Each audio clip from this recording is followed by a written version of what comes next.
Bueno, igual que en el curso anterior,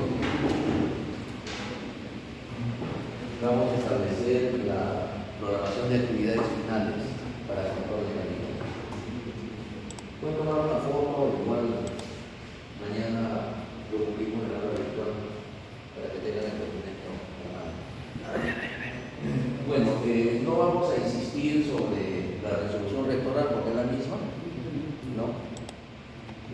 La no realizar ustedes completa porque ya está pegada la imagen. Y nuestro programa de actividades para cerrar el semestre y el curso es el siguiente. Bueno, la particularidad es que en control de calidad solo tenemos una clase por semana, ¿de acuerdo? En teoría, la suspensión de actividades del lunes 19 de febrero no debería impactarnos porque nuestra clase es por la noche, ¿no? De 6 a 9. Pero aún así, para trabajar de manera homogénea la sección A, ¿no? Y poder estandarizar por ahí algunas cosas, sobre todo para las pruebas finales, sustitutorias, pasados, etc. Vamos a manejar la siguiente programación. El día de hoy vamos a cerrar un poco la temática del muestreo de aceptación, trabajando tanto en muestreo.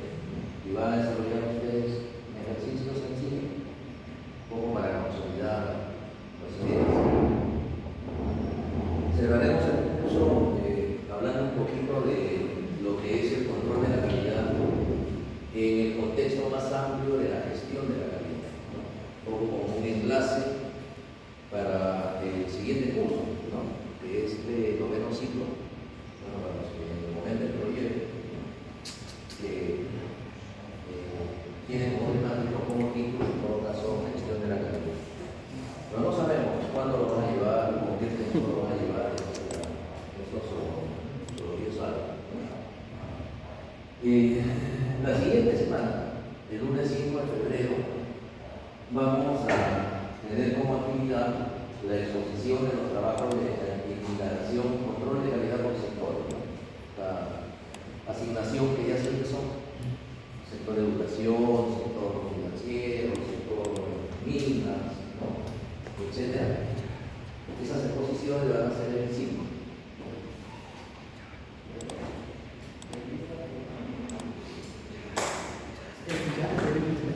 Creencia parabólica,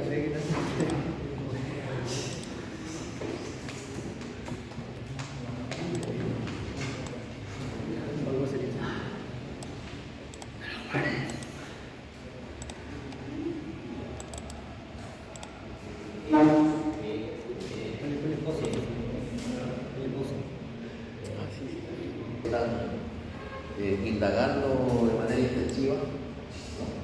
Se van a exponer la semana que viene. Y como ya sabemos, es un poco la problemática de la calidad en esos sectores, del control de la calidad específicamente, ¿no? Y cómo la encaran, cómo resuelven esa problemática.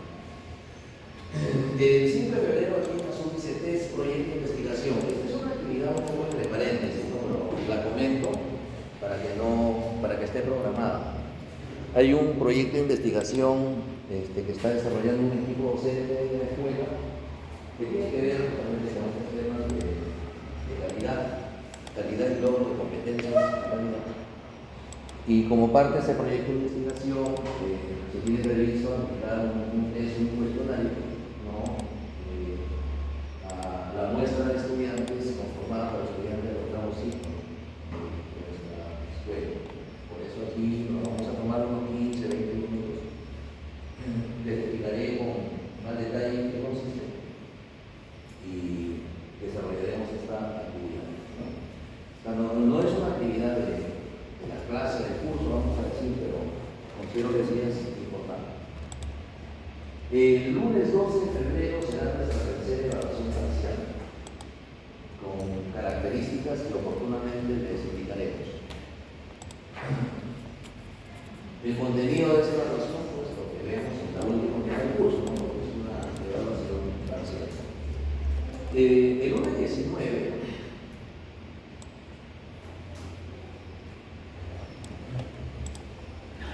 lo queremos dedicar, ¿no? La suspensión de actividades es de 9 de la mañana a 4 de la tarde, ¿no? De tal manera que de 6 a 9 no hay suspensión de actividades y las aulas, etcétera, estarán disponibles. Pero queremos que el lunes 19 de febrero dediquemos esta fecha al examen sustitutorio del curso, ¿de acuerdo? Ustedes saben que es un derecho aquellos estudiantes que, concluidas todas las evaluaciones, no hayan alcanzado todavía una calificación aprobatoria, ¿no? El examen sustitutorio que reemplaza a la unidad más baja, como es lo que entiendo, y este examen sustitutorio lo queremos aplicar en horario único, o sea, a las 7 de la noche, del lunes 19, para ambas secciones, ¿de acuerdo? Pero para poder aplicar el examen sustitutorio, es necesario tener la calificación final del curso, o sea, haber aplicado ya todas las evaluaciones. Por lo tanto, esta evaluación, que es la exposición del trabajo aplicativo grupal, como control de calidad y control institucional, queremos desarrollarla fuera del horario de clase, probablemente, ya no sería posible el 19 de febrero, a lo largo de los días miércoles 14 al viernes 16, ¿no? En horarios distintos, no necesariamente todos los grupos en la misma hora, sino que en coordinación con los grupos fijaremos, ¿no? El miércoles, el jueves, el viernes, en el horario que el grupo tenga disponible y el profesor también, naturalmente, esa reunión para la presentación, para la exposición, ¿no? Igual será nosotros 10, 12 minutos, 15 minutos como máximo, para poder plantear algunas preguntas aquí. De tal forma que al sábado 17 de febrero tengamos ya todas las calificaciones y se les pueda informar oportunamente vía sus delegados, obviamente, que estudiantes están en condiciones o requieren, en todo caso, presentarse a la evaluación sustitutoria vía lunes en la noche. ¿Correcto? De esa forma, aquí técnicamente cerramos el curso, tendremos calificaciones finales en el transcurso de la semana, probablemente jueves o viernes de esta semana, no jueves 22, viernes 23, de forma que el lunes 26 sería el último día asignado para nuestro curso en este ciclo, podamos aplicar la evaluación de aplazado, ¿no? Que también sería un horario único, o sea, en un solo momento, los estudiantes de la sección A y de la sección D lleguen hasta una evaluación de aplazados en el curso, ¿correcto? Esta sería entonces la programación de actividades para control de la calidad. Igual, si es que hay alguna inquietud, alguna duda, pueden plantearlo probablemente, ¿no? Sí. Consulta. Esta exposición de trabajo aplicativo grupal del miércoles y el viernes, ¿se podría dar de forma virtual, si fuera el caso? Porque parece que en aula, digamos, de preferencia va a ser presencial, no necesitamos necesitamos un lugar donde el grupo, en este caso seguramente en esta sección, 4 personas, no lo sé, se pueda reunir con el profesor y haciendo uso de una laptop, tendríamos la presentación. No tiene que ser un aula necesariamente. Ahora, si hay un aula, pues será mejor, ¿no? O una oficina, también, que tenga un proyecto y probablemente siempre ayuda un poco para las explicaciones, la didáctica. Pero en la medida que es un trabajo aplicativo institucional, inclusive la presentación misma, en el caso de algún grupo, podría ser un poco más dinámica, diría yo, ¿no? Un grupo que tenemos que trabajar este proceso. Y para explicarle lo que hemos hecho, vamos al proceso, ¿no? Ahí le vamos a explicar, ¿no? Aquí en etapa 1, en etapa 2, en etapa 3 hemos intervenido de esta manera, hemos tomado esta data, aquí están los registros, etc. ¿Verdad? Entonces, eso enriquecerá inclusive la presentación, la explicación del grupo A. ¿De acuerdo? De preferencia presencial, ¿no? Los únicos que estarían exceptuados en estar presencialmente, pero haremos lo posible para que los contacten. Son las dos señoritas que están en Estados Unidos, ¿no? Y que han hecho un gran especial, etcétera, que la dirección de escuela les ha concedido esta excepcionalidad. Entonces, en su caso, trataremos de conectarlas virtualmente, ¿no? Y bueno, solo ellas, ¿no? Excepto que haya alguna otra excepcionalidad, por un tema de salud, por un tema de viaje extremadamente urgente, por un tema de desastre natural, ¿no? Alguien viajó y regresando un barco, pues no pudo llegar, ¿no? Porque se interrumpió la mañana. Y bueno, ser, como ya es libre, los grupos seguirán en coordinación con el docente, obviamente, horario de la tarde, horario de la noche, horario de la mañana. ¿De acuerdo? La sección de en su clase, obviamente en la tarde, pero ahora el grupo me acomoda hacer una presentación el jueves y mañana. Correcto, coordinamos y se hace la presentación el jueves. La otra consulta que tenía era, generalmente el trabajo se sube en la carpeta grupal hasta un día antes, no el domingo. Sí. En este caso también se subiría hasta el martes 13. Sí. Para todos los grupos. Para todos los grupos. Sí. Mantenemos esa especie de norma, ¿no? Que no es escrita, pero lo hemos establecido así. Sí.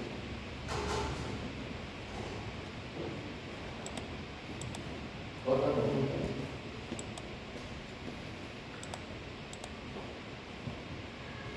Bueno, entonces el único requisito es que se coordine un horario entre los integrantes del grupo de docentes y que estén presentes pues, todos los integrantes del grupo en el momento de la presentación, salvo situaciones excepcionales debidamente justificadas. Bien, ¿todo claro entonces? Continuamos.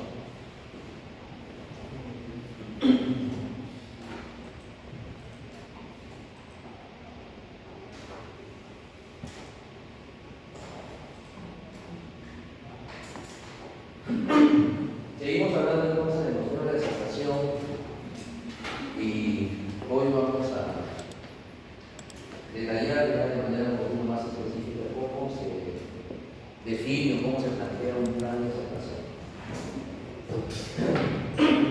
Recordando siempre algunas ideas básicas.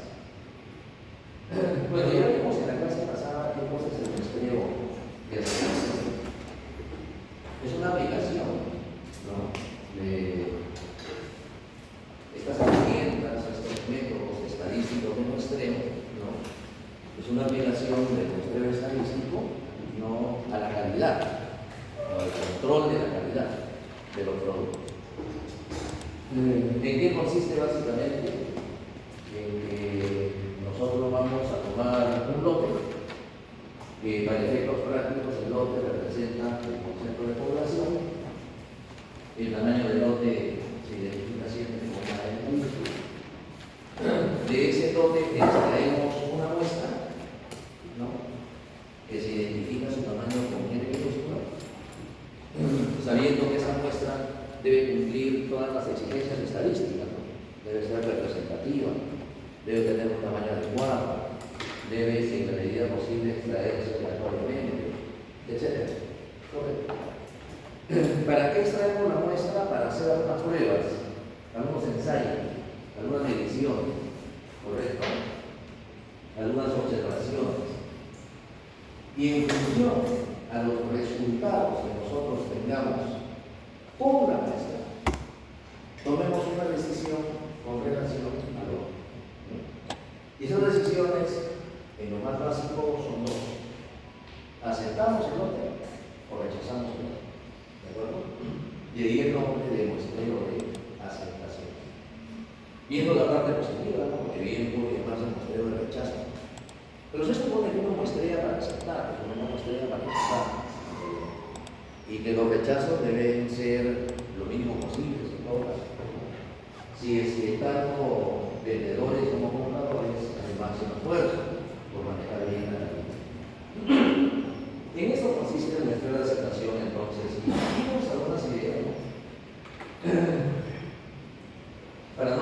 lista que, bueno, ya definimos lo que es un lote de población para nosotros, que debe tener una particularidad, ¿no? Las unidades que conforman el lote, dice la definición teórica por lo menos, deben haber sido elaboradas, fabricadas o envasadas en circunstancias prácticamente idénticas. Pues acá hay que tener cuidado, si es que el lote que viene trae producto proveniente de distintos proveedores, de distintas fábricas, ¿verdad? Ese lote entonces ya no ha sido fabricado, vamos a decir, en condiciones idénticas, ¿no? Si acá hay productos que han sido hechos en 3, 4 o 5 procesos productivos, hay diferencias igualmente. Por más esfuerzo que se hagan los procesos, ¿no?, para hacer las cosas de la mejor manera. Pero no significa que no aceptamos eso. No, si tu lote viene, ¿no?, y tiene 3, 4 fabricantes, que no vengan, pues no. Simplemente hay que tener más cuidado con esos lotes. A la hora de extraer la muestra, pues tomaremos algunas unidades que corresponden a un fabricante, otras unidades a otro fabricante, etc. Esta es la definición teórica del lote. Bueno, la muestra ya sabemos que es una muestra que tiene que cumplir estos requisitos estadísticos, ¿no? El tamaño adecuado, representatividad, aleatoriedad, etc., en la medida que sea posible. Y el muestreo de aceptación propiamente ya es un proceso, ¿no?, a través del cual se extrae, se analiza una muestra que finalmente nos lleva a tomar la decisión de admitir o descartar a toda la población, que en este caso es el lote, y que se usa mucho en los controles de calidad. Cuando se usa fundamentalmente cuando es costoso, por ejemplo, hacer inspecciones al 100%, o cuando no se puede hacer inspecciones al 100%. ¿Por qué? Porque los ensayos o las pruebas son destructivos. En esos casos es absolutamente necesario aplicar el muestreo de aceptación. Esto ya lo vimos, ¿no? Estamos recordando ese marco teórico para no perderlo de vista. ¿Qué más? Para hacer el muestreo de aceptación, nosotros tenemos que establecer un plan de aceptación o definir un plan de aceptación. ¿De acuerdo? En ese plan de aceptación tenemos que establecer 2 o 3 datos que son importantes para poder hacer el muestreo, ¿no? ¿Cuál es la secuencia que nosotros seguimos, ¿no?, para manejar el muestreo de aceptación a través de un plan de aceptación? Mire, esta es la secuencia general. En la práctica, por si acaso, hay tipos de muestreo de aceptación. Una cosa es hacer muestreo de aceptación para atributos y otra cosa es hacer muestreo de aceptación para variables. En atributos manejamos mucho lo que se llama el producto defectuoso, el número de defectos o el porcentaje de producto defectuoso. Tenemos atributos, calificamos al producto y lo clasificamos en 2 categorías. Esto sirve, pues está bueno o no está bueno. Descartamos la unidad completa del producto. ¿De acuerdo?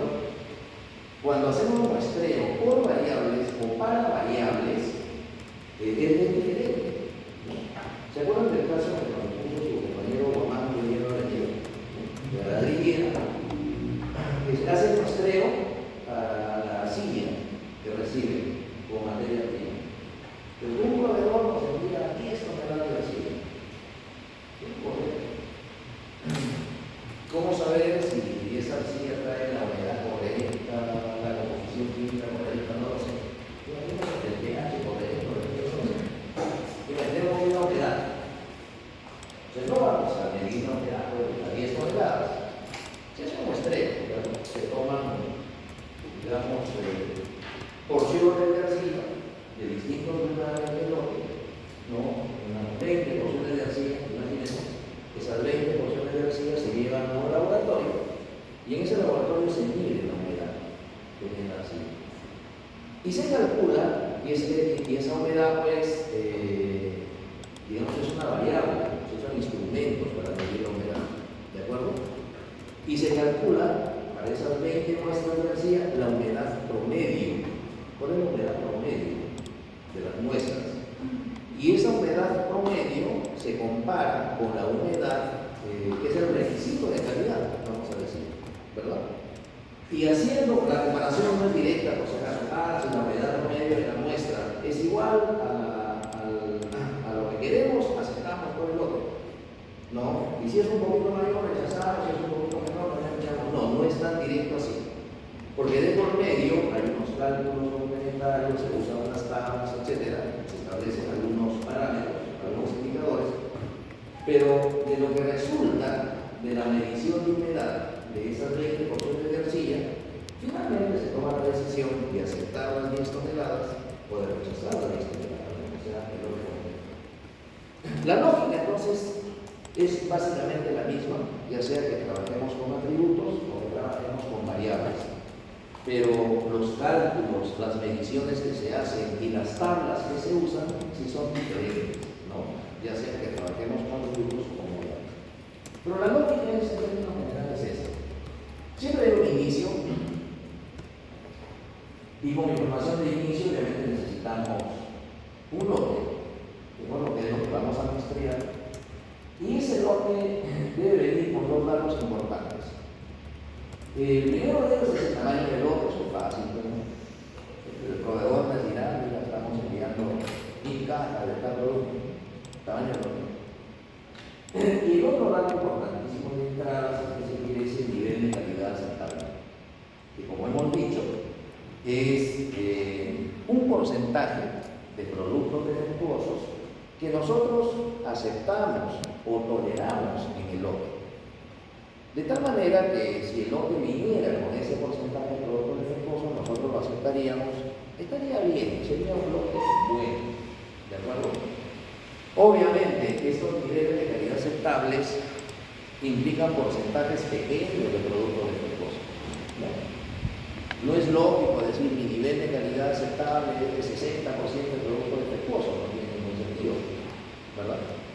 Pero sí es normal o es usual decir que el nivel de calidad aceptable es 1% de defectuoso, 2% de defectuoso, 0.5% de defectuosos, etc. ¿verdad? Esos son niveles de calidad aceptable lógicos, ¿no? Razonables. ¿Quién establece esto? Lo suele establecer el comprador, o sea, el que va a aceptar o a rechazar el lote. Pero normalmente esto se maneja como parte de la negociación que siempre hay entre comprador y proveedor. ¿De acuerdo? Entonces, estos datos son importantes. Y en base a estos datos, vamos a establecer lo que sería el plan de aceptación propiamente. ¿No? ¿Qué determinamos en base a estos datos de entrada? ¿De qué tamaño debería ser la muestra? Decir, oye, el lote es de 5000 y por acá le decimos, entonces la muestra debe ser de 80. Datos hipotéticos. Pero además del tamaño de la muestra, debemos establecer un valor de aceptación y un valor de rechazo, o un número de aceptación y un número de rechazo. Supongamos que estos valores son 4 y 5. ¿Qué significaría? Que tomamos una muestra de 80, hipotéticamente, valor de aceptación 4. O sea, si en esta muestra de 80 hay 0 defectuosos, aceptamos el lote. Hay un defectuoso, aceptamos el lote en la muestra. Hay 2 defectuosos, aceptamos el lote. Hay 3, aceptamos. Hay 4 defectuosos, todavía aceptamos el lote, porque el número de aceptación es 4. Pero si en la muestra encontramos 5, 6, 7 o más defectuosos, en ese caso rechazamos el lote. ¿De acuerdo? Ese es el plan de aceptación. Queda definido por el tamaño de la muestra, un número de aceptación y un número de rechazo. Con ese plan de aceptación, obviamente, extraemos la muestra de por aquí e identificamos cuántos elementos no conformes hay en esa muestra, o sea, cuántas unidades defectuosas hay en esa muestra. No olvidemos que estamos hablando de atributos, no de variables. ¿De acuerdo? Y una vez que tenemos ese dato, el número de elementos no conformes, tomamos la decisión. Si el número de elementos no conformes es menor o igual al número de aceptación, aceptamos el lote. Y si el número de elementos no conformes es mayor o igual al número de rechazo, entonces rechazamos el lote. ¿De acuerdo? En esa lógica, Estos datos de aquí vienen a ser los datos iniciales o las condiciones iniciales, si es que se pide para el estudio de la aceptación, y esto es el plan de aceptación propiamente, ¿no? Un plan de aceptación queda definido entonces por el tamaño de la muestra, el número de aceptación y el número de rechazo. Y la pregunta es, sí, pero ¿cómo calculamos, cómo establecemos esto? ¿No? Porque esto ya sabemos. El tamaño del lote, bueno, lo que nos envíen. El nivel de calidad aceptable lo establece el comprador, o en todo caso es producto de la negociación que hay entre comprador y proveedor. Pero ¿cómo definimos el plan de aceptación? Eso lo vamos a ver inmediatamente. Pero una vez que hemos establecido el plan de aceptación, lo que tenemos que hacer para ese plan de aceptación es construir o conocer su curva característica de operación. El gráfico con esta forma se llama curva característica de operación.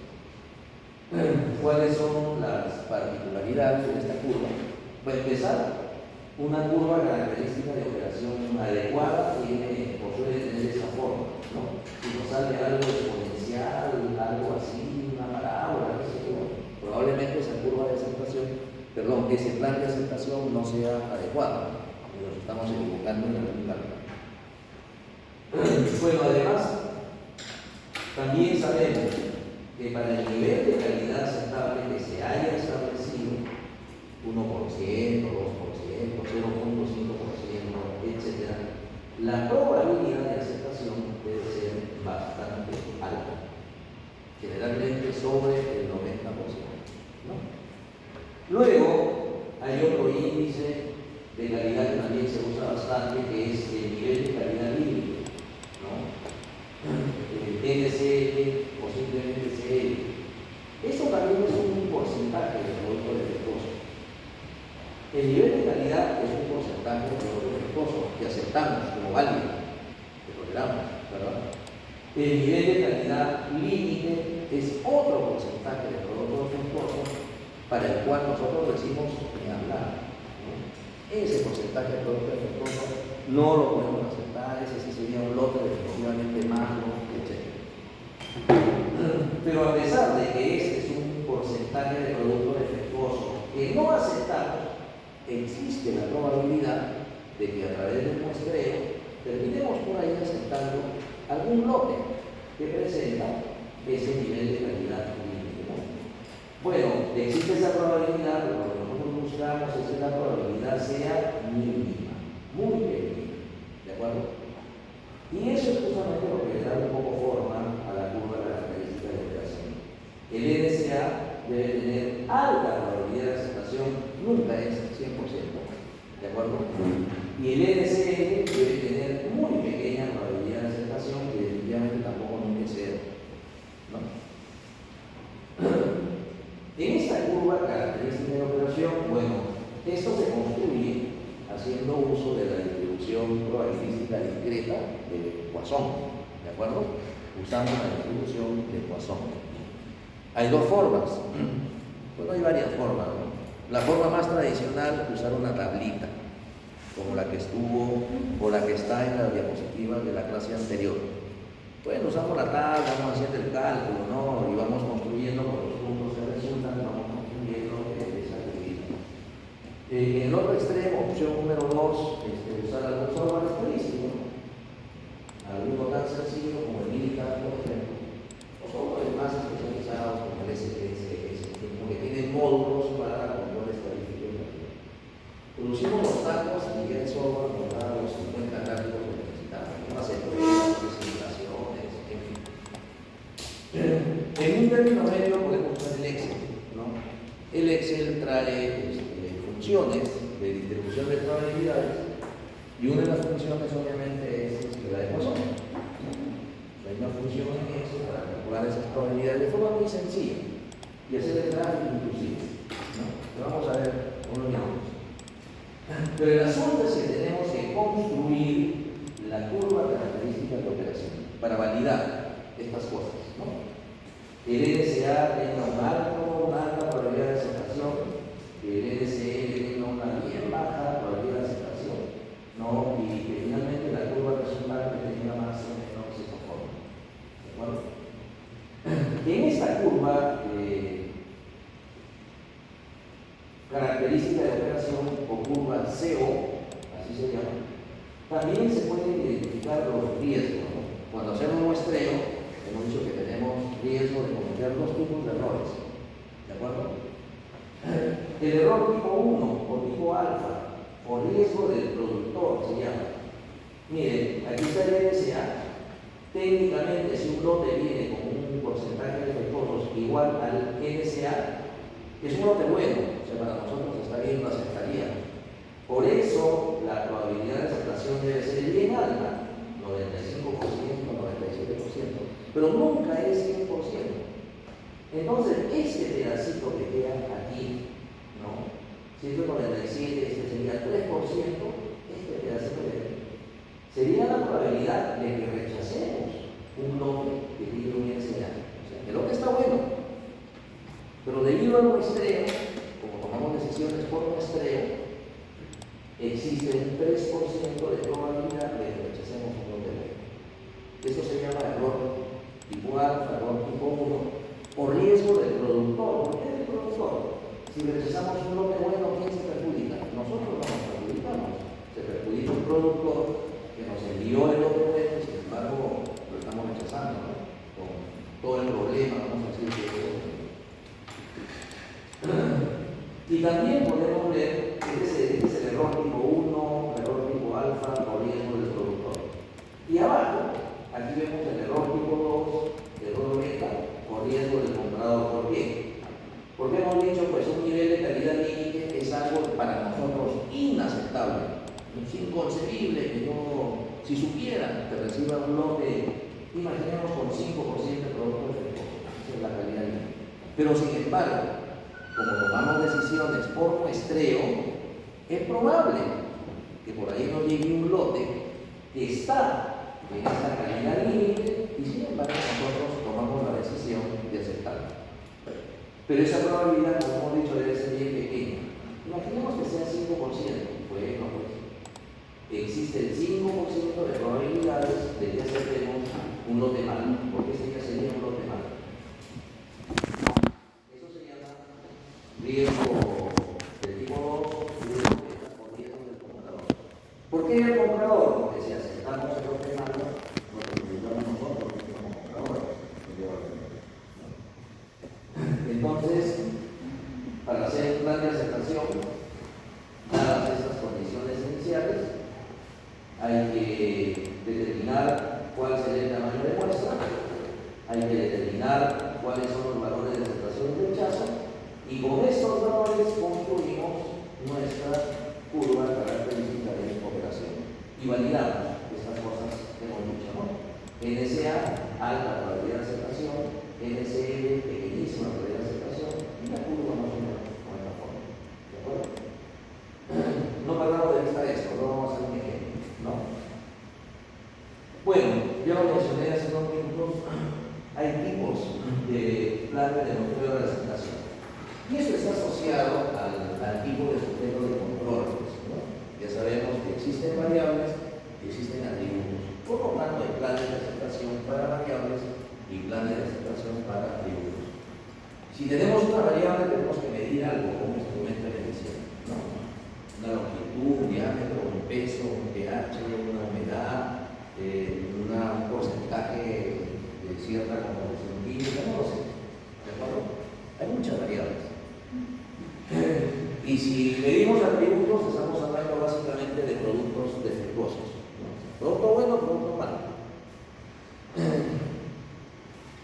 Eso es lo más sencillo en realidad, ¿no? Vamos a decir, si el producto presenta un defecto, ya lo calificamos como malo y lo sacamos. Lo sacamos de la muestra o lo identificamos, ¿no? Y decimos, va un defectuoso, etc. Pero a veces para algunos productos el dato que se usa es el número de defectos, ¿de acuerdo? O sea, el producto puede tener 2 o 3 defectos, pero no necesariamente el producto se convierta en producto malo. Pero sin embargo, sí controlamos el número de defectos. Este puntero puede tener una manchita por ahí, ese es un defecto. Pero es una manchita, ¿no? No inutiliza el puntero, pero tenemos que aportar que va un defecto, ¿no? Y por ahí este ganchito acá está un poco asimétrico, ¿no? Es medio torcido. ¿no? Oye, si está torcido, pero no utilice el puntero, ¿no? Ya, pero ojo, van dos defectos, ¿no?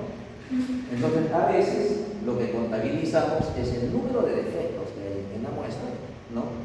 Y otras veces sí lo que contabilizamos es el número de defectuosos, ojo, es diferente, ¿verdad? Defectuoso significa que de una muestra de 20 punteros, 5 están malos y los sacamos, ¿no? 5 de 20 es 25% de los defectuosos, ¿de acuerdo? Pero bueno, ahí estamos hablando de atributos, ¿no?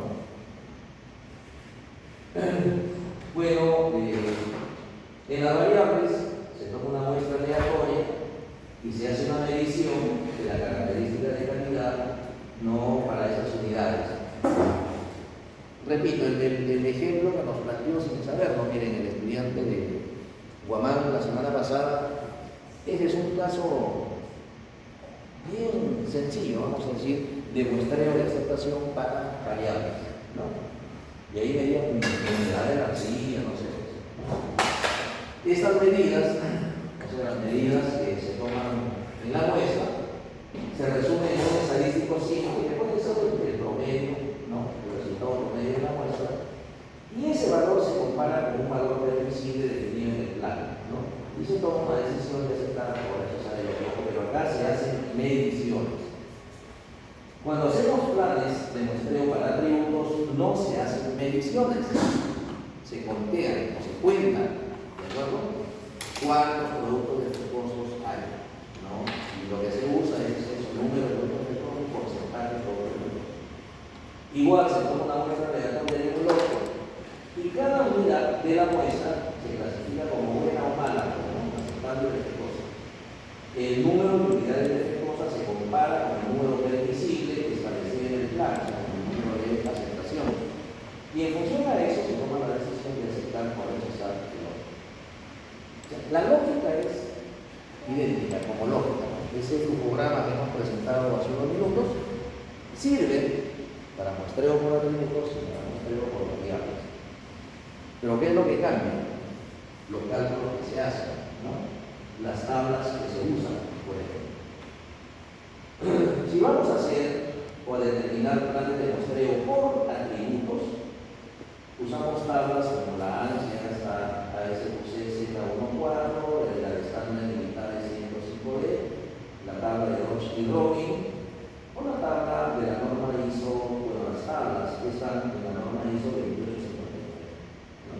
Hay una norma ISO para muestreo de aceptación por atributos. Vamos a compartir en la norma virtual. Bueno, aquí hay una serie de tablas y a través de estas tablas, ¿qué vamos a determinar? ¿De qué tamaño debe ser la muestra? ¿Cuál será el número de aceptación? ¿Y cuál será el número de rechazo? ¿De acuerdo? Pero si estamos elaborando o definiendo planes de aceptación para variables, usamos otras tablas, ¿no? En este caso la ANSI ASQC Z19 es de la Z14 o el estándar militar 414. Y no tenemos, así como tenemos una norma ISO para muestreo por atributo, no he visto por lo menos una norma ISO para muestreo para variables, ¿no? Pero usamos las tablas, es suficiente. Las tablas son en cierta forma parecidas en las formas, ¿no? Pero los valores que no tienen esas tablas son más claramente distintos, ¿de acuerdo? Bien, entonces hay que tener cuidado con esto, ya sea que estamos elaborando planes de aceptación para atributos o para variables, utilizaremos tablas, cálculos, instrumentos diferentes, ¿no?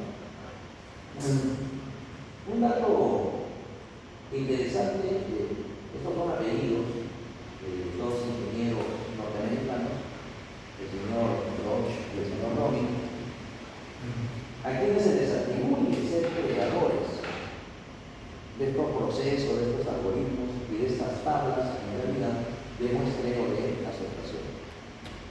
Ellos fueron más o menos por la época de Walter Shewhart, ¿no? Que trabajó con los gráficos de control. Ahí un poquito después estos ingenieros trabajaron con este concepto de muestreo de aceptación.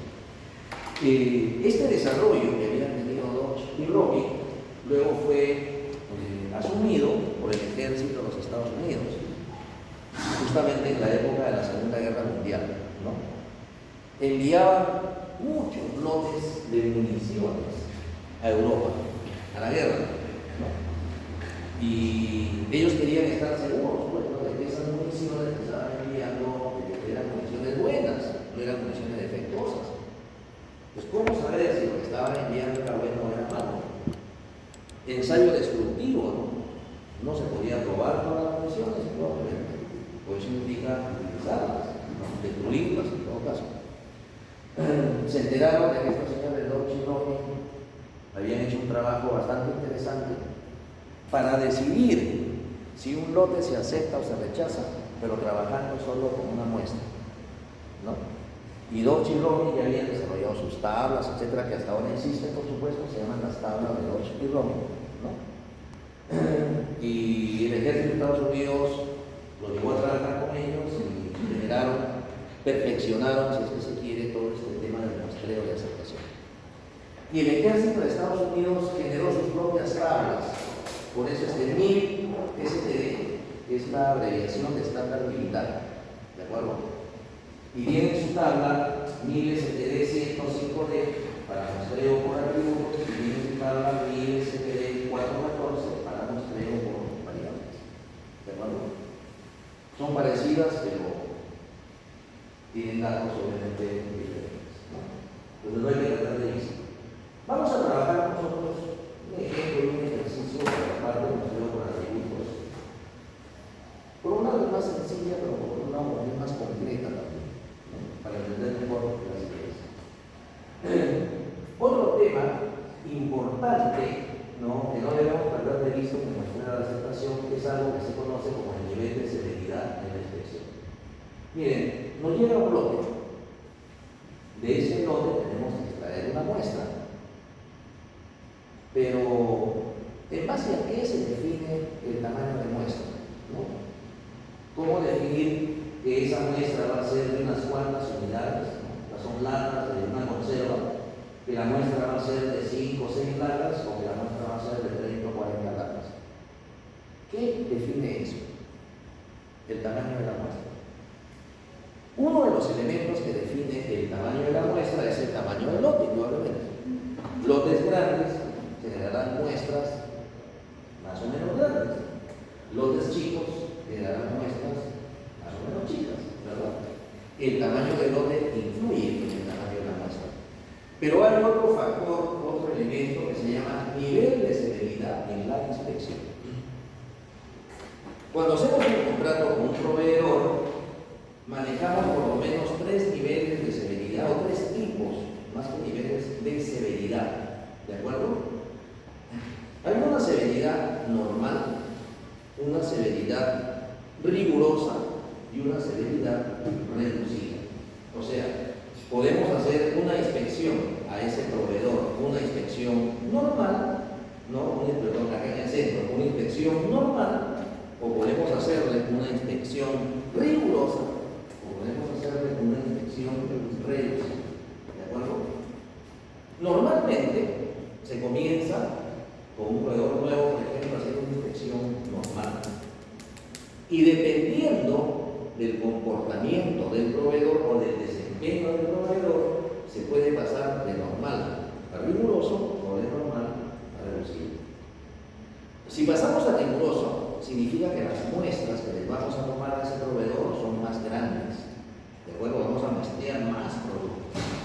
Y si pasamos a reducido, significa que las muestras que le vamos a tomar a ese proveedor van a ser más pequeñas, ¿no? Vamos a tomar muestras más pequeñas. Digamos que comenzamos en el nivel normal y la muestra que manejamos es de tamaño 50. Y los lotes siempre son de mismo tamaño, ¿de acuerdo? Si pasamos de normal a riguroso, de repente ya no le muestreamos 50, le muestreamos 80 unidades, ¿verdad?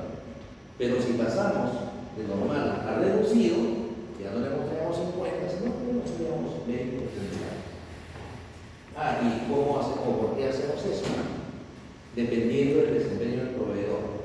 Pues mira, comenzamos a un nivel normal y ya estamos trabajando 8 lotes, 10 lotes, 20 lotes y todos son aceptados. No hay problema con ese proveedor. Entonces pasemos a una inspección reducida.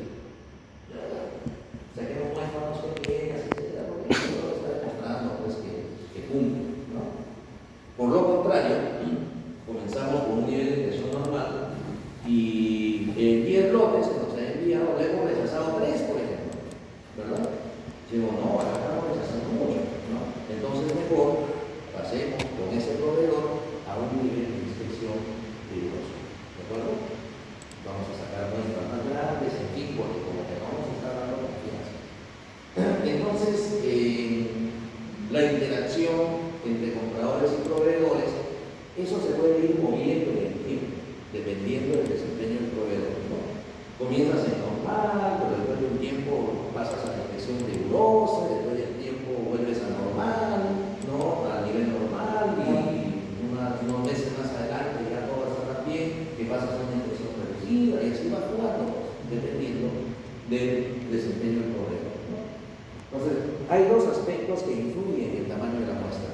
Uno es el tamaño del lote, indudablemente, y otro es la rigurosidad que nosotros queremos aplicar en la inspección o en ese muestreo de aceptación. Entonces, hablando de rigurosidad, aquí está. Existen tres tipos de inspección, o tres tipos de severidad en la inspección. La inspección normal, la inspección rigurosa y la inspección reducida. Es decir, cuando comienzas una transacción normalmente comienzas en normal. Si todo va bien, pasas a reducido, y si el asunto como que se complica con ese proveedor, pasas a riguroso. ¿De acuerdo? ¿Por qué es importante saber con qué tipo de inspección estamos trabajando? Para determinar los planes de aceptación, tamaño de muestra, número de aceptación, usamos unas tablas. Entonces, las tablas que se usan para la inspección normal son diferentes a las tablas que se usan para la inspección rigurosa, que a su vez son diferentes a las tablas que se usan para la inspección reducida. Las tablas en forma son igualitas, probablemente tienen la misma forma, pero en datos, ¿no? En valores, tienen marcada diferencia. Entonces, una de las cosas que debemos establecer desde el inicio es qué tipo de inspección que vamos a hacer a ese proveedor, normal, rigurosa o reducida, para poder utilizar la tabla adecuada, la que corresponda a ese tipo de inspección. Y como les dije, en el tiempo va variando, ¿verdad? Usualmente se comienza con una inspección normal. Pero ¿qué pasa? Pues no hay normas, hay parámetros. Esto también está en la norma ISO, esta que hemos mencionado, 2849, Estamos trabajando con un proveedor, por ejemplo, y de 5 lotes inspeccionados consecutivamente se han rechazado 2, por lo menos. No de hablar. Está viniendo mucho lote rechazado. Hacemos de una inspección normal a una inspección rigurosa. ¿De acuerdo? O por lo contrario, ¿no? Estamos trabajando en un nivel de inspección normal y se han aceptado 10 lotes consecutivos. Los últimos 10 lotes, ¿no? Aceptado. Y además, la producción de ese proveedor es estable, o sea, nos demuestra que su proceso está estadísticamente controlado, no hay problema con la capacidad, CP de 1.80, ¿de acuerdo? Entonces pasemos a un tipo de inspección reducido. ¿Cuál es la diferencia? Acá la muestra es sustancialmente más grande y aquí la muestra es sustancialmente más pequeña. Pero lo que pasa es a riguroso o reducido no significa que toda la vida te vas a quedar ahí, ¿no? Igual, pues, estás en riguroso, pero luego tienes 5 lotes inspeccionados consecutivamente que han sido aceptados, vuelves a un nivel de inspección normal. O de repente estás en reducido, pero luego se ha rechazado un lote, la producción es irregular, se presentan otras condiciones adversas, ¿no? Con ese proveedor, entonces pasemos nuevamente a un nivel de inspección normal. Bueno, y por acá hay una flechita más, ¿no? Que estás en riguroso, ¿no? Y se presentan ciertas condiciones, ¿no? Con un nivel excesivo de rechazo, le pides información sobre el control estadístico del proceso del proveedor y esa información te dice que el proceso no está controlado, no es estable, simplemente no te quiere dar la información. Aquí la decisión es pare de comprar ese proveedor, pare de recibir lotes a ese proveedor. ¿De acuerdo? Entonces, esto no hay que perderlo de vista, ya el nivel de seguridad. Y esto también se establece como parte de los datos iniciales, ¿correcto? Entonces ya tenemos tamaño de lote, NSA, dato inicial, tipo de inspección, normal, riguroso, reducido, ¿no? Importante. Y dentro de cada tipo se maneja otro concepto que se conoce como el nivel de inspección. ¿De acuerdo? Nivel de inspección. La cosa es el tipo, la cosa es el nivel. Y suelen existir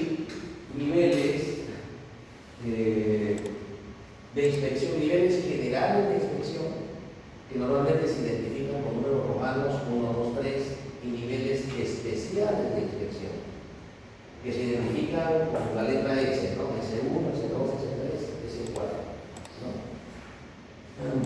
Y esto obviamente va a depender también de la negociación que se tenga el proveedor, de las características del producto, por ejemplo, ¿no? Los niveles especiales de inspección se utilizan cuando tenemos que trabajar con muestras pequeñas. Y eso ocurre, por ejemplo, cuando las pruebas son destructivas. Este es el mismo caso en las conservas. Estas son conservas, ¿no? De repente de pescado. Y queremos controlar el sabor. Es una pregunta. Para controlar el sabor, ¿qué tenemos que hacer? Muestra nada de conserva de la muestra. Tenemos que abrir la lata y probar la conserva. Eso es un ensayo destructivo, porque esas latas que abrimos indudablemente ya no sirven, ¿no? Bueno, le podemos dar cualquier uso por ahí, pero ya no la podemos vender, ¿no? Si aplicamos la fórmula estadística o la tabla de un nivel, vamos a decir, de inspección normal, realmente me sale que la muestra debe ser de 500 latas. Y el productor le dice, aquí no muestra 500 latas, o sea, yo te vendo 5.000 latas y vas a destruir 500 latas. No, es que la lícita y no es, no.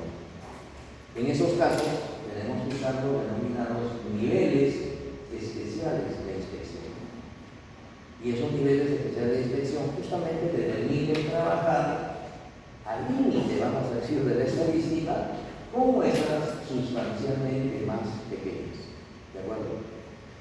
Entonces pasamos a un nivel especial de inspección y ya no te sale una muestra de 500 latas, sino que sale una muestra de 40 latas, se le ocurre. Ah, bueno, ya eso pues, destruye, etcétera, para hacer la prueba. Y aquí eso también incluye obviamente el tamaño de las muestras. Usualmente se trabaja con niveles generales 2, excepto que por algún motivo estemos en nivel especial. Si queremos pasar a un nivel general 3, tenemos que tomar una muestra mayor, normalmente 60% mayor a la muestra del nivel 2. Y si por algún motivo tenemos que tomar o trabajar con un nivel 1, no, la muestra es menor. Y normalmente esa muestra es 40% del tamaño de la muestra del nivel 2. Es algo similar a normal, esto sería normal, reducido y riguroso. Pero es otra cosa, ¿ya? Normal, reducido, riguroso, esto es para el tipo de inspección. Aquí estamos hablando de niveles de inspección. Este dato es una referencia, ¿no? Fácil. Si trabajan en un nivel 2 y están trabajando con una muestra de 100, si van a pasar a un nivel 3, la muestra tendría que ser de 160. ¿De acuerdo? Y si pasan del nivel normal 2 al nivel 1, la muestra sería únicamente de 40. ¿No? Eso es lo que nos quiere decir.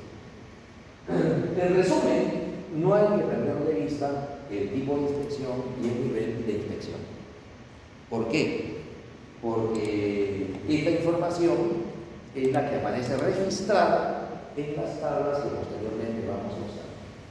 Entonces, si no sabemos qué tipo de inspección y qué nivel de inspección estamos trabajando, indudablemente no vamos a poder utilizar la tabla correcta, podemos equivocar. ¿De acuerdo? Bien. Ahora sí vayamos a un ejemplo. Es un ejemplo sencillo.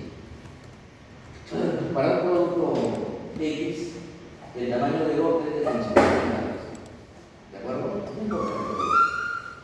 El tipo de inspección no normal. No se olviden que son 3 tipos: normal y otro reducido. Usualmente siempre se trabaja, se comienza por lo menos con no normal. Nivel de inspección, nivel general 2. No pierdan de vista, niveles generales 1, 2, 3 y niveles especiales S1, S2, S3, S4. Aquí nos dicen que trabajamos con nivel general 2. Plan de muestreo simple. Este es otro algo interesante. Hay muestreo simple, muestreo doble y muestreo múltiple. O sea, en muestreo simple, la decisión de hacer aceptar o rechazar, la tomas trabajando con una sola muestra. Extrae una muestra, hace la medición, la prueba de esa muestra, o la observación de esa muestra, y lo que resulte de esa única muestra te sirve para decidir si aceptas o rechazas el lote. Ese es el muestreo simple. Muestreo doble, tienes la opción de una segunda muestra, ¿verdad? Extraes una muestra, no cumples con el requisito, pero no rechazas todavía, tomas una segunda muestra, y con los resultados que vas a obtener con esa segunda muestra, son acumulativos por si acaso, recién tomas la decisión. Es un muestreo doble. Muestreo múltiple, bueno, cuando decides usar 3, 4 muestras, etc. Bueno, hasta 3, muy pocos casos en los que 4, ¿no? Pero sumamente común el muestreo simple, menos común el muestreo doble, muy excepcional el muestreo triple, para tomar decisiones de aceptar o rechazar. Bueno, acá nos están diciendo que el muestreo de simple, con una sola muestra, tomamos la decisión. Y no se diga que el nivel de calidad aceptable es del 1%, el NSA es del 1%. ¿Qué tenemos que hacer? Estas son las condiciones iniciales por los datos de entrada. ¿De acuerdo? Tamaño del lote, tipo de inspección, nivel de inspección, plan de muestreo aleatorio simple, NSA 1%. ¿Qué tenemos que determinar con esta información? Te decía en el topograma que presentamos hace un momento. Después de las condiciones iniciales que tenemos que determinar,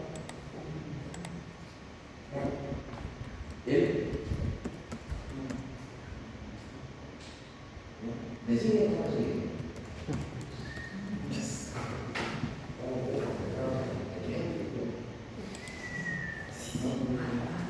En base a esta información de entrada, información inicial, tenemos que determinar el plan de aceptación.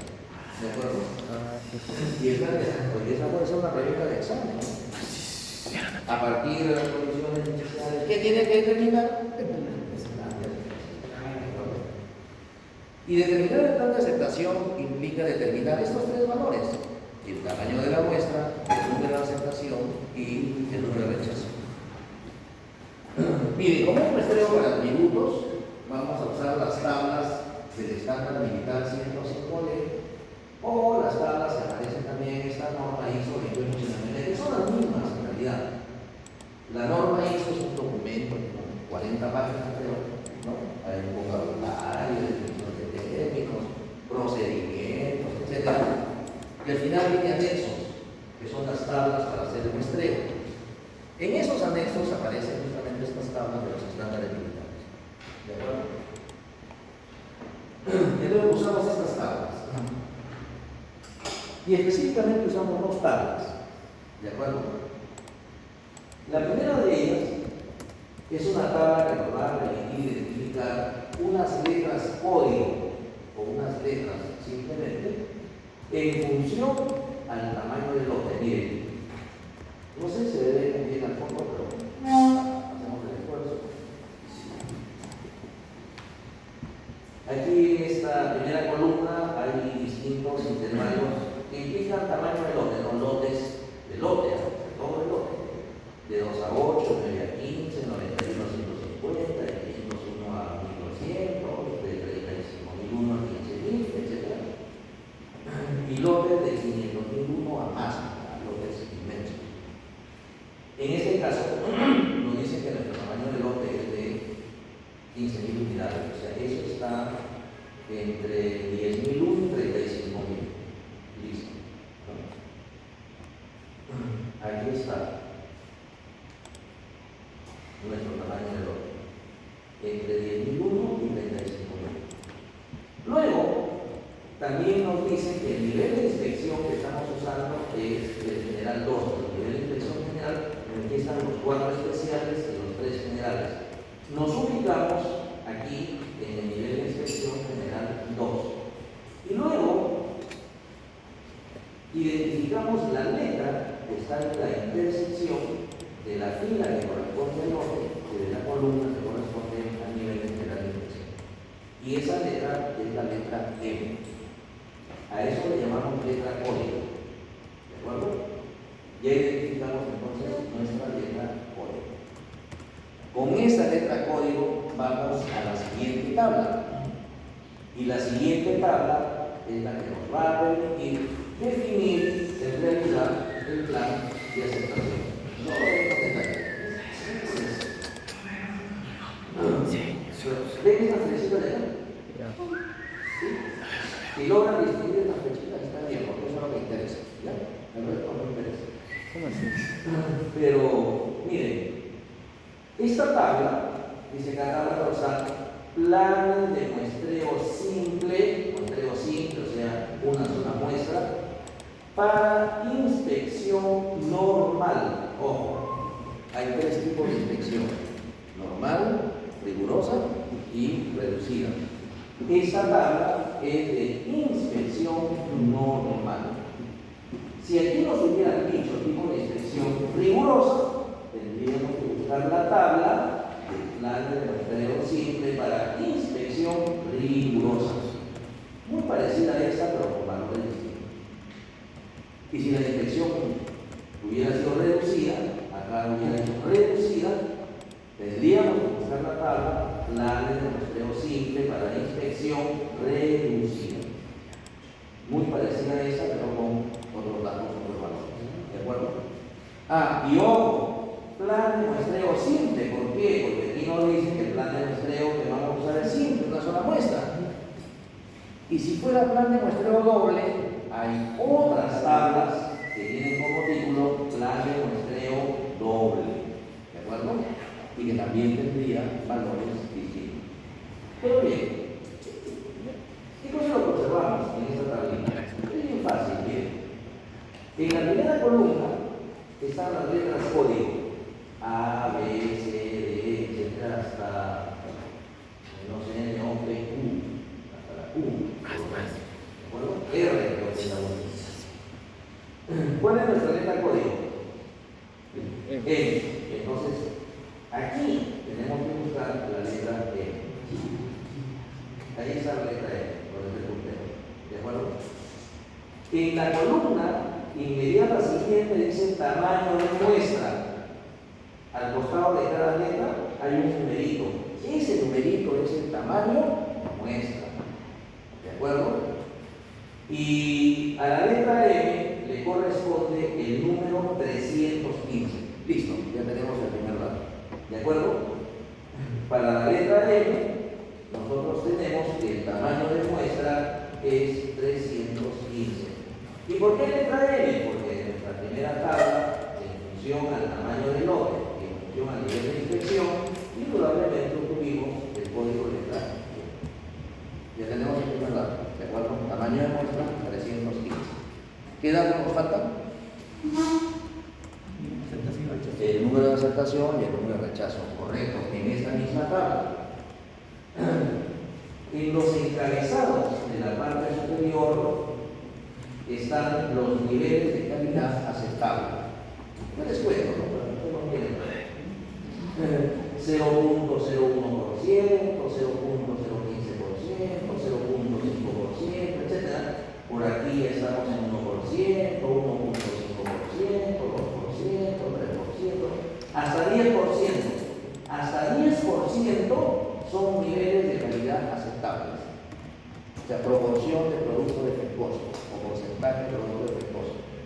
Sin embargo, la tablita sigue, ¿verdad? Y esa está casi de 15, 20, 50, 80, 100, 400. ¿Y eso qué es? Eso ya no es porcentaje. Todo lo que está por encima del 10%, hasta 10 es porcentaje. 10%, para la redundancia.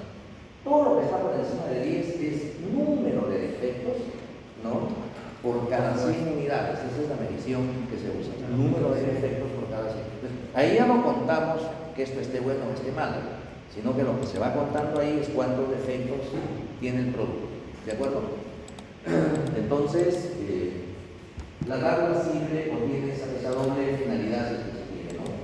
Trabaja con porcentaje de productos defectuosos hasta el valor de 10%, pero también trabaja con número de defectos por cada 100 unidades, ¿no? Que corresponde a las columnas o a los valores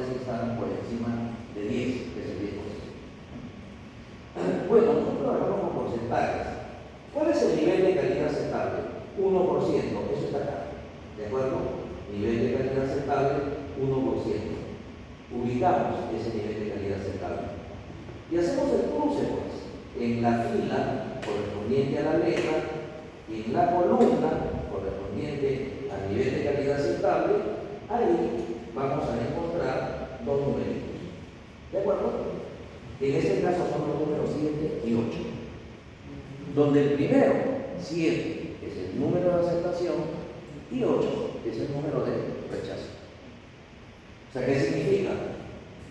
¿No? Bueno, ya tenemos el plan de aceptación, ¿no? Ese plan de aceptación finalmente lo escribimos de esta manera, como plan de aceptación N, entre paréntesis ACRE, que para este ejemplo específico será 315 entre paréntesis 7, 8. ¿Cómo se interpreta? Para este lote de 15.000 unidades debemos tomar una muestra de 315 unidades. ¿De acuerdo?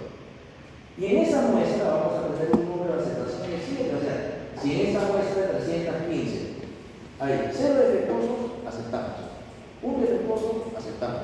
2, aceptamos. 3, aceptamos. 4, aceptamos. 5, aceptamos. 6, aceptamos. 7 defectuosos, todavía aceptamos el otro. ¿De acuerdo? Porque el número de aceptación es 7. Pero si en la muestra encontramos 8 defectuosos, rechazamos el otro. 9 defectuosos, rechazamos el otro. Más de 8, en términos generales, rechazamos el otro. Entonces, ya tenemos nuestro plan de aceptación. Ustedes ven aquí varias flechitas. ¿Qué significa? A veces, cuando hacemos el cruce, no siempre encontramos numeritos, ¿verdad? Imaginemos que estamos trabajando con un nivel de calidad aceptable de 1%, pero nuestra letra de código fue C y la muestra dice son 4 unidades. Hacemos la proyección y aquí no hay numeritos. Uy, entonces, ¿qué? ¿No hay número de aceptación y rechazo? No. Lo que nos dice la tabla es siga la flecha. ¿Cuál será su número de aceptación o rechazo? Siga la flecha hasta donde termina y los primeros números que se encuentren, esos serán los números de aceptación y rechazo. ¿De acuerdo? Igual si estamos en la parte inferior, ¿no? Por acá de repente estamos trabajando con una muestra de 500, imaginemos, y un nivel de aceptación de 2%, queremos hacer el cruce, pero nos topamos con esto. ¿Qué pasa? No hay número de aceptación y rechazo. En este caso sigue la flecha hacia arriba, ¿no? Y los primeros números que se encuentren, esos serán los números de aceptación y rechazo, ¿no? Eso significa todas estas flechitas que están por acá. ¿De acuerdo? Ya tenemos el plan de aceptación. ¿Y qué debemos hacer una vez que tenemos el plan de aceptación?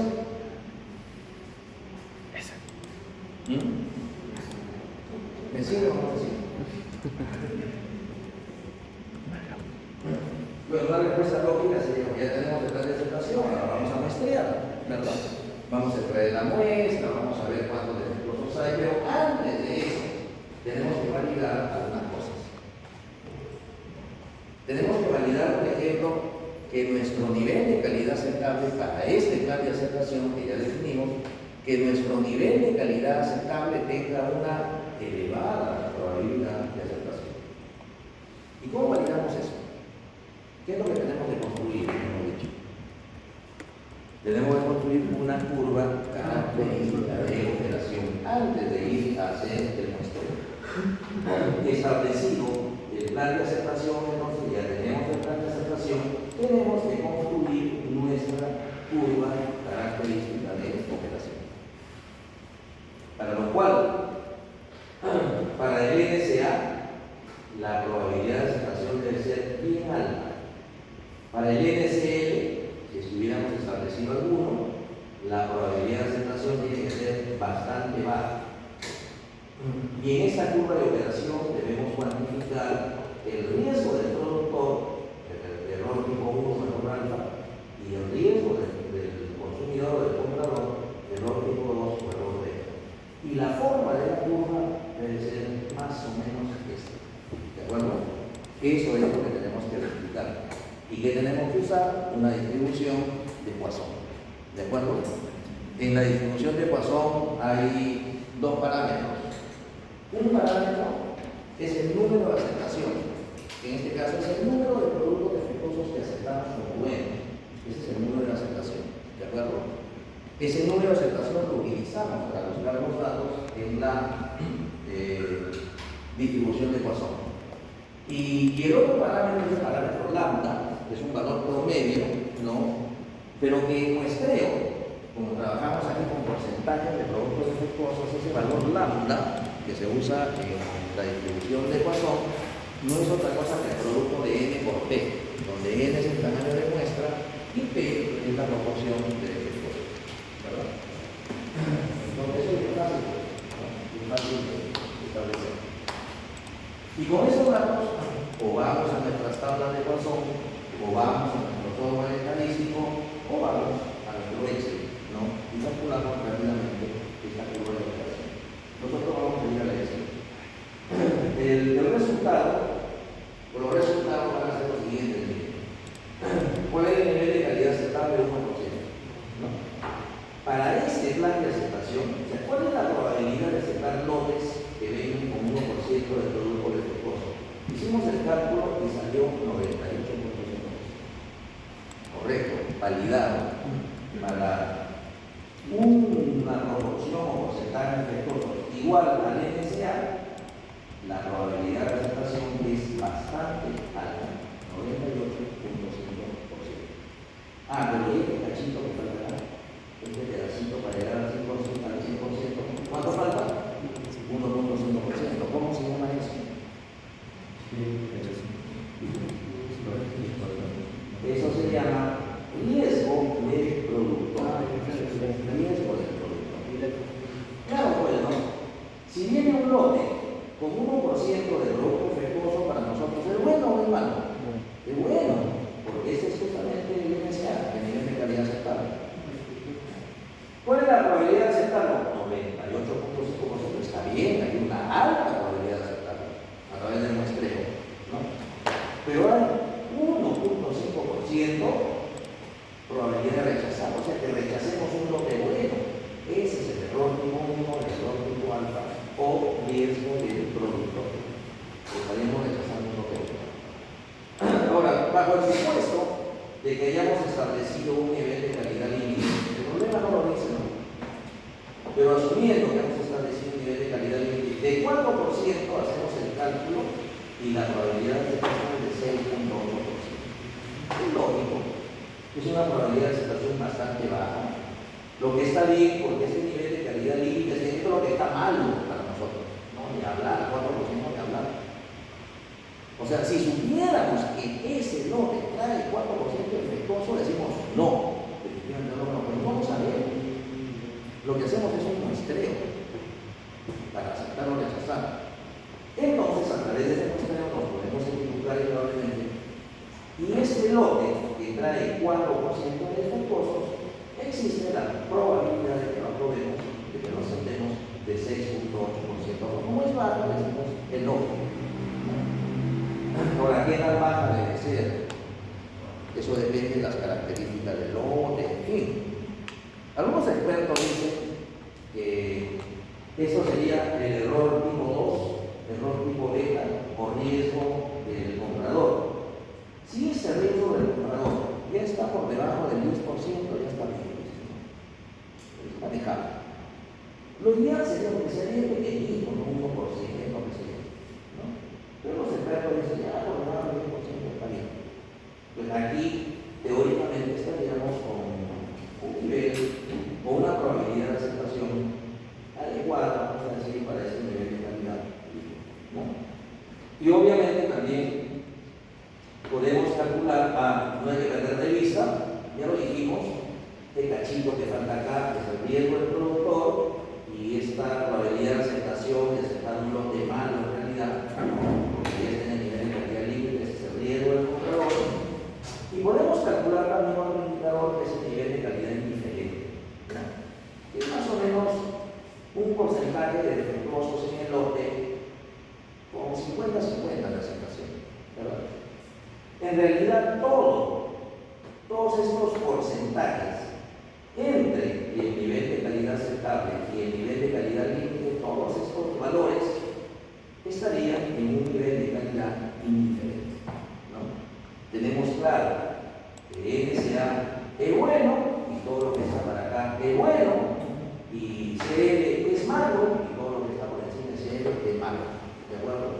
Y lo que queda en el centro es indiferente. Por eso tenemos una situación más o menos así, ¿no?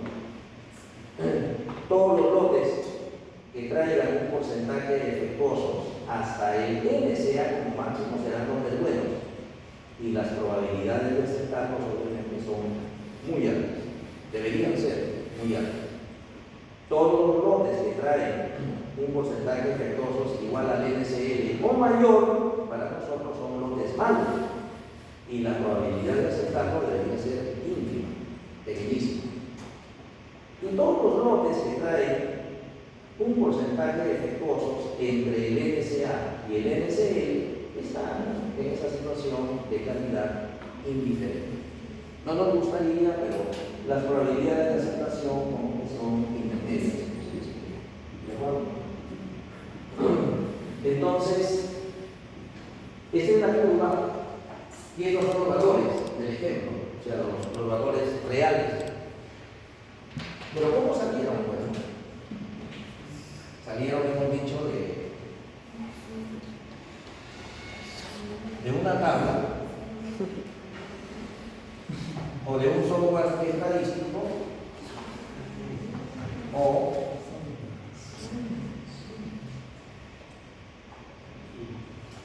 de un Excel. Es una plantilla, muy fácil de necesitamos el plan de aceptación. El plan de aceptación, ¿qué cosa nos da? Nos da el tamaño de la muestra, N, el número de aceptación, C, y el número de rechazo. Pero en este caso necesitamos únicamente el número de aceptación, que es C. P es la proporción o el porcentaje de defectuosos que podría traer un lote. Aquí hemos puesto valores ahí tentativamente, ¿no? Con un crecimiento al intervalo de 5. 0.5, 1, o sea, esto ya está expresado en porcentaje: 0.5%, 1%, 1.5%, 2%, etc. N es el tamaño de muestra y C es el número de aceptación. Como el plan es único, eso no va a variar. Establecido tamaño de muestra y establecido número de aceptación, los valores van a ser los mismos en todos los casos. P es la proporción de defectuosos, o sea, dividimos este P que está en porcentaje entre 100 y nos sale la proporción de defectuosos, ¿no? Si el porcentaje es 1, la proporción será 0.01, ¿de acuerdo?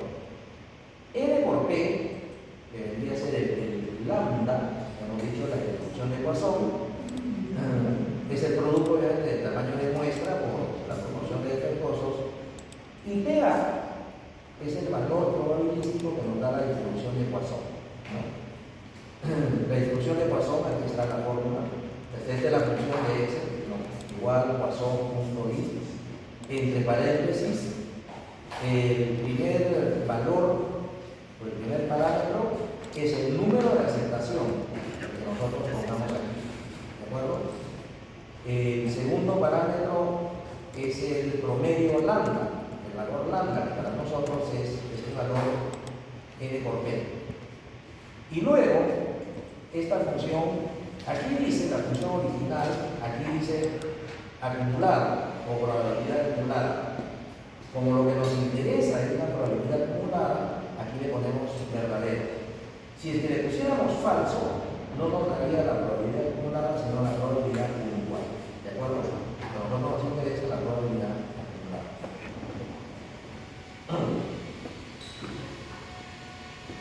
Entonces, ¿cuál es el tamaño del lote? ¿Perdón, de muestra? 315.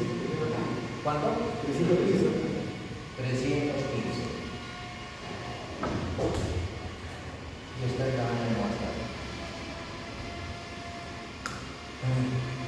¿Y el número de aceptación? 7. 7. Listo. Introducimos estos valores.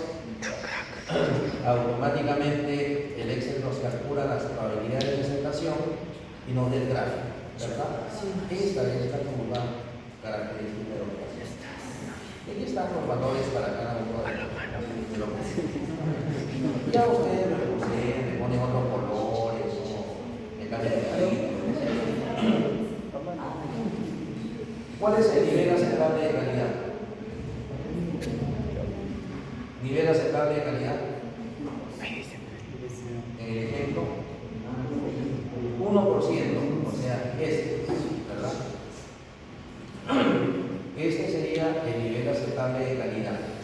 La probabilidad de aceptación para el nivel aceptable de calidad es de 98.5% redondeado. Alta, entonces se valida, ¿no? Para 1% de productos defectuosos en un lote, la probabilidad de aceptación es de 98.5%. ¿Cuál es el nivel de calidad límite? 4% aquí. O sea, esto es malo. 4%. Probabilidad de aceptación para lotes que traigan 4% de producto defectuoso, 6.6%. Está bien, hemos dicho, porque es una probabilidad de aceptación normal, ¿no? Eso es aquí. Ahí está el puntito que nos da el valor. Todo lo que está aquí en realidad serían niveles de calidad indiferentes, ¿correcto? Y todas estas probabilidades serían probabilidades de aceptación para estos niveles indiferentes. Pero nos interesa un nivel de calidad indiferente particular, ¿no? El que tiene 50% de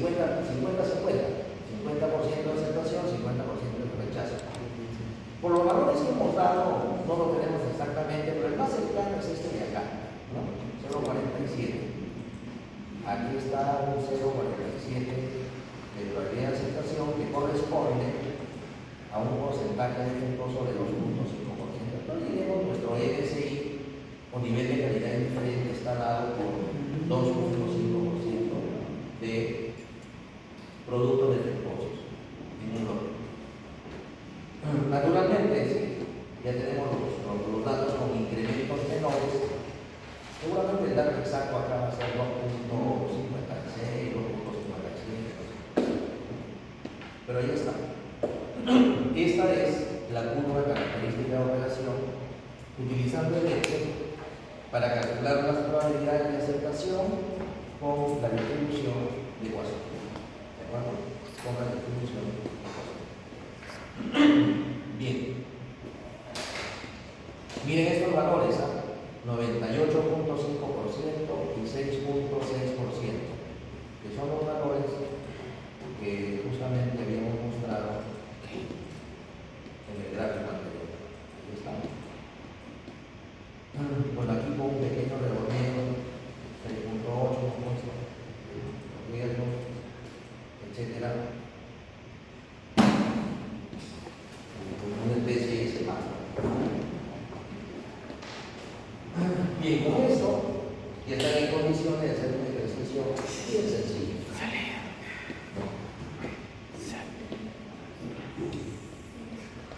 El ejercicio es sencillo. En la mañana lo hicieron 7 minutos. Lo pueden hacer en su laptop, con la tabla, le va a demorar un poquito más de tiempo. Lo que dice el ejercicio. Una empresa importadora de lapiceros, ¿no?, desea aplicar una prueba de aceptación para lotes de lapiceros. Importa grandes volúmenes de lapiceros chinos. El tamaño del lote de 3.000 unidades. E históricamente se han presentado, estos lotes han presentado un porcentaje defectuoso de 2%. Ojo, ese no es el nivel de calidad aceptable. Nos está diciendo que los lotes históricamente han traído o han presentado un porcentaje de producto defectuoso de 2%. Ya en la negociación con el proveedor si ha convenido un nivel de calidad aceptable, NSA, acude en inglés, de 1%. Este es el NSA, ¿no? Este es el NSA. La empresa utiliza inspección normal, o sea, no es rigurosa, tampoco reducida, es normal. Por lo tanto, tendríamos que trabajar una tabla de inspección normal.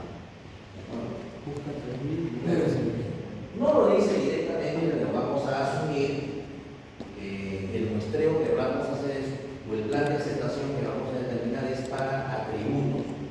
O sea, que el lapicero está bueno o está mal. No vamos a contar los defectos que hay en el lapicero, sino simplemente lapicero bueno o lapicero malo. ¿De acuerdo? Para poder trabajar justamente estos porcentajes defectuosos y este nivel de calidad aceptable.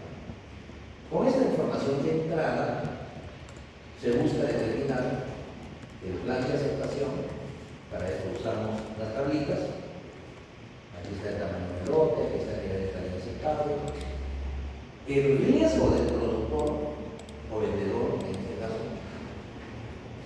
Para eso tendríamos que calcular cuál es la probabilidad de aceptación del NSA. ¿De acuerdo? Y el cachito que falta para el 100%, ese sería el riesgo del productor. Tenemos que elaborar la curva de operación para el plan de aceptación que se establezca. Nos vamos a nuestras tablas de paso, o vamos a nuestro Excel y calculamos y dibujamos la curva de operación. ¿Cuál es la probabilidad de aceptar un lote con el porcentaje histórico de productos defectuosos? Ojo, que el porcentaje histórico es del 2%, no es el NSA. ¿No? Pues, ¿cuál es la probabilidad de aceptar el lote que viene? Si históricamente los lotes traen 2% de productos defectuosos. Eso lo tenemos que ver en la curva de operación que hemos concluido. ¿Cuál sería el nivel de calidad límite que estaríamos aceptando si el riesgo del cliente no debe ser mayor a 10%? Igual. Veremos a qué porcentaje de defectuosos corresponde una probabilidad de aceptación de 10%. Y eso sería el NSL. Y finalmente es el NSI, ¿no? Ese nivel de calidad es diferente, o sea, un porcentaje de defectuosos para el cual la probabilidad de aceptación y rechazo es de 50-50 aprox. ¿Correcto? Entonces, ¿quién tiene la respuesta?